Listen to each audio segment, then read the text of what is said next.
Alright guys, this is going to be part 3 of our series here on the feasibility of milking cows where I'm at. Some of the costs involved probably, what's here, what isn't here, what should have been here. Anyway, I've done about 2 or 3 videos on this concrete silo here. I'm not going to go into it again. You guys know what it needs already. The work it needs to be usable. It is 20 foot diameter by 30 foot high. I did get in and measure it in the one video. So anyway, like I said, back in the 1970s and 80s, this concrete silo was used to feed the cows. One thing that this area here has going for it, you see there's a door in there, that was the feed room. But one thing it does have going for it is the expandability factor. There's room for more silos here. So if you were to milk cows, to store feed storage is one of the more important things on the farm. You have to have good feed to make good milk. The dairy farm that I worked on, the one dairy farm, the smaller one, we'd put two 150 foot plastic ag bags out every year, and that was basically used to feed the heifers. We didn't use any of that corn silage to go to the dairy herd, but we did put up 2 150 foot plastic ag bags. We had a lot of replacement heifers on this dairy farm. We had probably, like I say, we were milking 55, 60 cows, and there might have been over 100 or more replacement heifers. The reason for that was we had a high cull rate in the herd. If we had cows that were giving us problems or weren't making the cut, they'd be gone, and there'd be heifers waiting to come in and basically ready to replace any issues. So back in the 80s, if this farm operation would have kept going and would have been profitable, I could see this probably being expanded out here,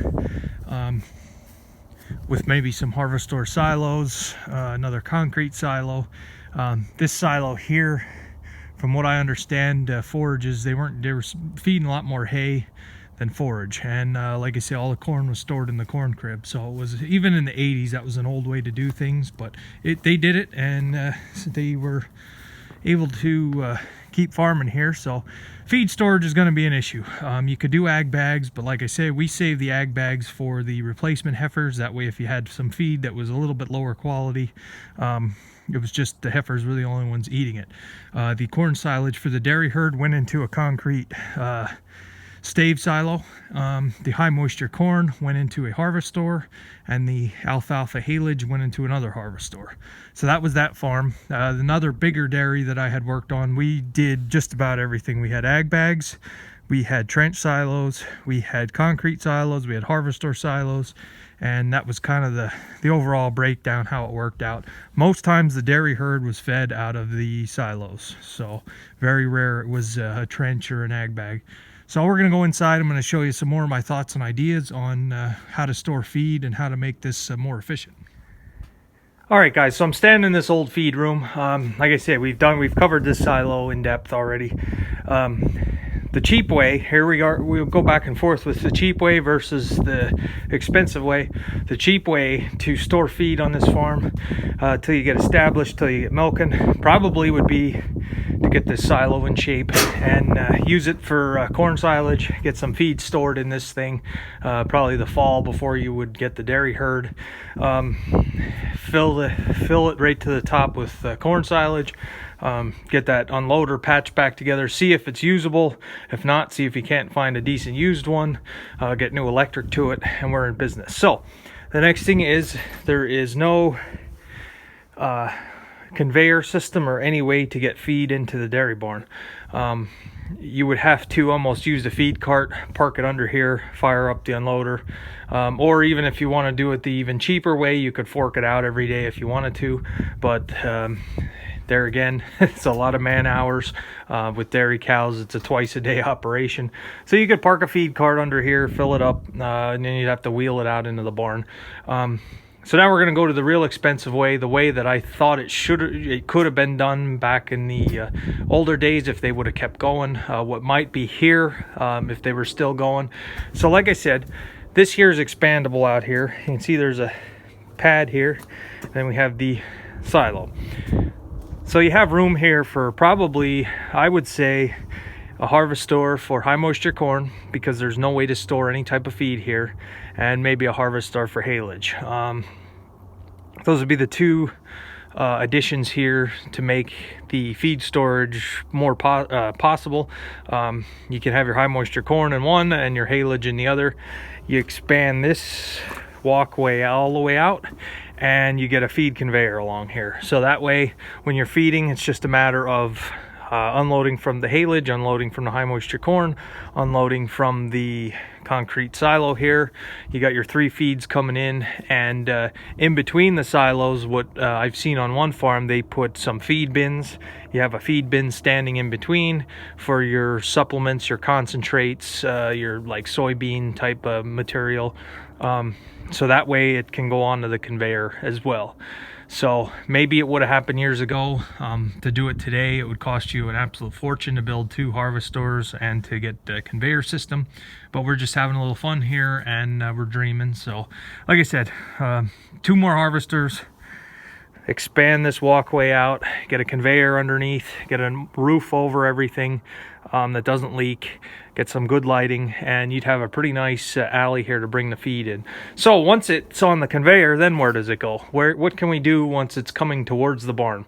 I had an idea, and I can show you that now. Okay, so this area here was used to store calves. This is where the calves were. They were in this area here. It's actually a lot bigger than it looks on camera. Let me get back here, if I can get all the way back here. And again, we have structural issues. You remember that from the first part 1 when I was talking about the barn wall. This back wall is collapsing and should be replaced with a block wall. Luckily, it's not that big of a wall to replace, but we got to get they did start with block, and then it was a wooden structure. So you could just basically prop up the rafters up here and get yourself a block wall built up with some better lighting. So like I said, we have all this feed coming from 3 silos and bins coming in from the feed room, or from the conveyor. This area here, I don't think I would use for calves. I like putting calves in calf hutches. We had good luck with that on the dairy that I worked on. Most dairy farms have them in hutches, those calf tail plastic hutches, as long as they are bedded well and facing south. We found that we rarely ever had a sick calf in all the years I was there. Even through the cold winters, those little calf hutches get nice and warm. Hutches would be the way I would go. That would be what I would do. It just seems like raising calves in a dark environment and a dark barn, they would be prone to get sick more. I don't know. That's just my opinion. We used hutches. I really like hutches. When you're ready to clean it up, just dump the hutch over, scoop it up, and you're good to go. So this room here has the potential to be a feed room. So like I say, I know it's dark. I'm trying to do my best here. Out through there is where the feed comes in from the conveyor. Out here we put a TMR mixer. We get a TMR mixer that is filled by the conveyor out there. You take this wall out of here so it's more accessible out to the feed area out there. That wall isn't structural, it's just a partition. We put the feed in the TMR mixer out here, mix up our feed. It's a big enough area here to make this a feed room. You can have all your electric controls in here, get some good lighting, get a good roof over your head, and you can store bags of feed in here if you want to. You can come right in through this garage door up here. There's a garage door that closes for in the wintertime when it's cold. You can be out of the weather.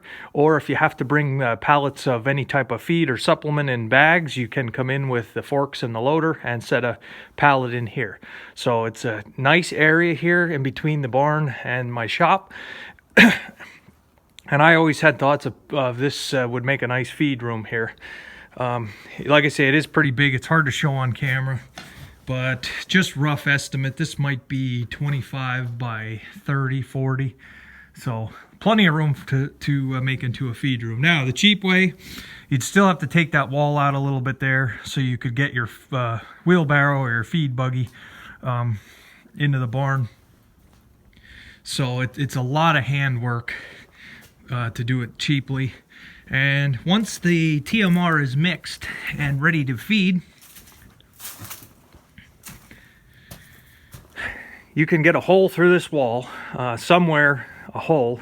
You have your outlet conveyor out of the TMR mixer through the barn wall, and you have a receptacle, an area in there, I should say, to fill your feed cart. I'll show you that now.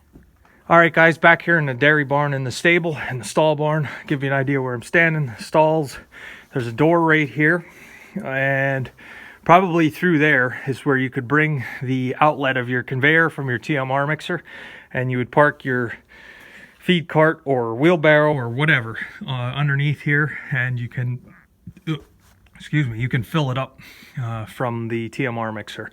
It's probably a good idea to keep a door here.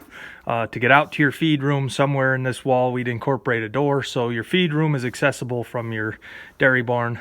Make it real easy on yourself. You can go out to the door, push all the controls, get feed coming in, fill your cart, and shut everything off, and you're ready to feed. You can go up and down the aisles and get feed to the cows. Probably, like I say, the Cadillac thing to use would be like a Weaver line feed cart, battery powered. There again, there's more money. We're spending more money we don't have, but we're just dreaming here and trying to show you what's here and what's not. So that's my idea there. Let me show you another spot. All right, now, like I say, if we were going to have 55 Holstein cows down in this area with free stalls, we'd have to feed these cows separate from the 39 stalls that are in the barn out there.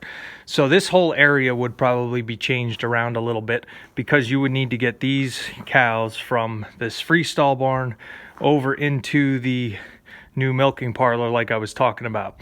Maybe somewhere over there we can do something with gates to have an inlet and an outlet for the cows. It's probably something I don't need to overthink. You basically just need a walkway, a cement walkway that cows can go in and out of. So along this wall, to feed these cows in here, this would probably be a free stall type of barn.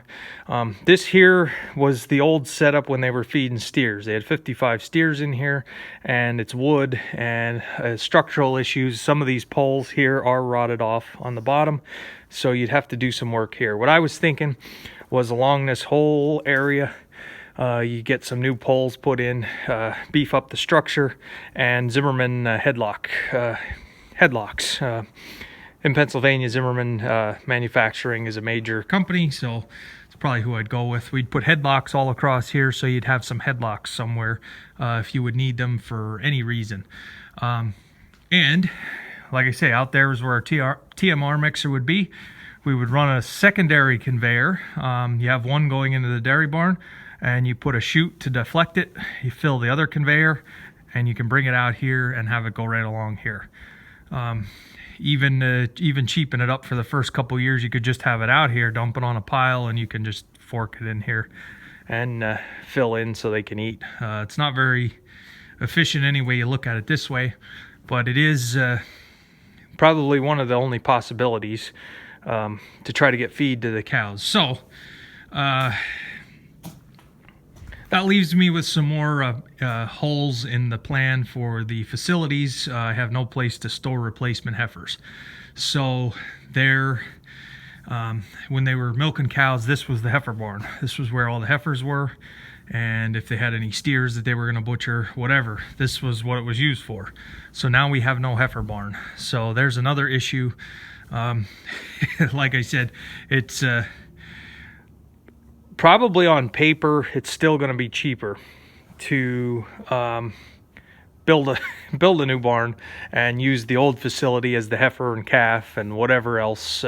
If you were going to use this for heifers, it would be perfect. Free stall heifer barn. This here's just a bedding pack. It's not the most efficient, but it is here. There's water, and there's a silo for corn silage, and they're all under roof, and you can do pretty well what you want.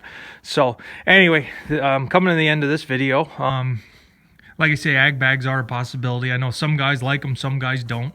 A trench silo is a possibility, but this video more or less just looked at the feed storage and what could be done as far as storing feed. So disclaimer one more time, like I said, we're just dreaming here, spending money we don't have, just trying to show some of the upgrades that probably could have been done back in the 70s and 80s, but I'm going to end it there. Tomorrow's video, we're going to talk about the milking system and the milk house, what's here, and what my plans would have been to upgrade this milk house. So thanks for watching, guys. I appreciate it.